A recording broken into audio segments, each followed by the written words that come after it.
এই আমার মা বোনদেরকে আমি বলবো, আমরা সেই ইসলামের যিনি সবচেয়ে বড়, যিনি সব সময় আমাদের নিয়ে চিন্তা এবং চেতনা ধারণ করেছেন, লালন করেছেন, সেই প্রিয়নবী হযরত মুহাম্মদ সাল্লাল্লাহু আলাইহি সাল্লামের আদর্শকে ধারণ করে আমার মা এবং বোনদেরকে আমরা সর্বোচ্চ সম্মানে সম্মানিত করব। কিন্তু একটা ব্যাপারে সবসময় সজাগ থাকবেন, একটি ইসলামিক রাজনৈতিক দল যারা আজকে 2 জন 4 জন 5 জন কোরআন শরীফ হাতে দিয়ে যারা বলে অমুক মার্কায় ভোট না দিলে আপনারা জান্নাতে যেতে পারবেন না, আপনারা তাদেরকে আপনারা প্রতিহত করবেন। কোরআনে এবং হাদিসে কোথায় কোন জায়গায় লেখা আছে যে অমুক মার্কায় ভোট না দিলে আমরা জান্নাতবাসী হতে পারবো না?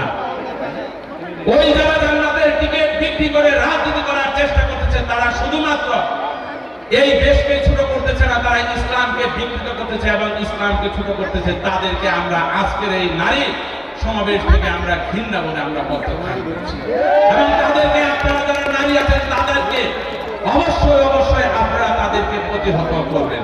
করবেন না মা বোনেরা? করবেন না? ওই যারা ইসলামকে বিকৃত করে তাদেরকে আপনারা প্রতিহত করবেন না? করবেন তো? আমার একটা হাত তুলে দেখেন তো।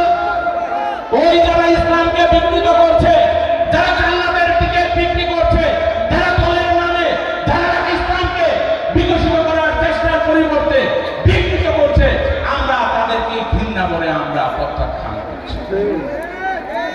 আমরা বিশ্বাস করি আমাদের ধানবাড়ির প্রত্যেকটা মা এবং বোন আমাদের প্রিয় নেতা শহীদ রাষ্ট্রপতি জিয়া রহমানের আদর্শের রাজনীতিতে যেমন বিশ্বাস করে, তেমনি ভাবে আমাদের মা, আমাদের নেত্রী দেশনেত্রী বেগম খালেদা জিয়ার সম্মানের প্রতি তারা সর্বোচ্চ ত্যাগের প্রশ্নে আপোষহীন না? মা বোনেরা, আপনারা খালেদা জিয়ার জন্য রোজা রাখছেন না? নামাজ পড়ছেন না? পড়ছেন না?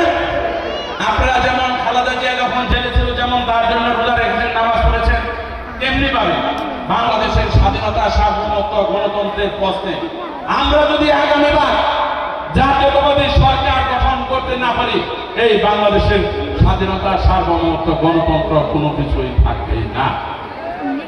এর জন্য আজকে যেভাবে আপনারা আমার জন্য সময় দিয়েছেন, দলের জন্য সময় দিয়েছেন, তেমনি ভাবে আগামী ত্রয়োদশ জাতীয় সংসদ নির্বাচনে প্রত্যেকটা মা বোন আপনারা ধানের শীষ মার্কায় ভোট দিতে যাবেন এবং আপনাদের গ্রামের প্রত্যেকটা মা বোন, ভিন্ন মা বোনদেরকেও আপনারা সাথে করে নিয়ে যাবেন। যাবেন তো? যাবেন? আপনারা সবাই ধানের শীষের সালাম পৌঁছেছেন না? আপনাদের প্রত্যেকের বাড়িতে আমাদের নেতা কর্মীরা যে ধানের শীষ, রাষ্ট্র কাঠামো মেরামতের 31 দফা খালেদা জিয়া তারেক রহমানের সালাম এবং লিফলেট দিছে না? দিছে না? পাইছেন আপনারা? পাইছেন? যদি কেউ নাও পেয়ে থাকেন, আপনারা আজকে থেকে এক একজন খালেদা জিয়া, এক একজন ডাক্তার জুবাইদুর রহমান, এক একজন আপনারা ব্যারিস্টার জাইদুর রহমান, সেই ভূমিকায় আমাদের বাংলাদেশ থেকে অশুভ শক্তিকে অসাম্প্রদায়িকভাবে আমরা আগামীতে ধানের শীষকে আমরা জয়যুক্ত করব। ভোট দিব কিসে? আমার মা বোনদের বলে যায়, মা বোনদের বলে যায়, মা বোনদের বলে যায়, আমার মার্কা, আমাদের মার্কা খালেদা জিয়ার মার্কা, তারেক রহমানের মার্কা, আমাদের সবার মার্কা, সকল ধর্মের মার্কা, স্বাধীনতা, সার্বভৌমত্ব, গণতন্ত্রের অক্ষুণ্ণের মার্কা। আমার মা বোনরা বলেন তো সবাই মিলে ধানের শীষ, সবাই বলেন ধানের শীষ। তরুণ প্রজন্ম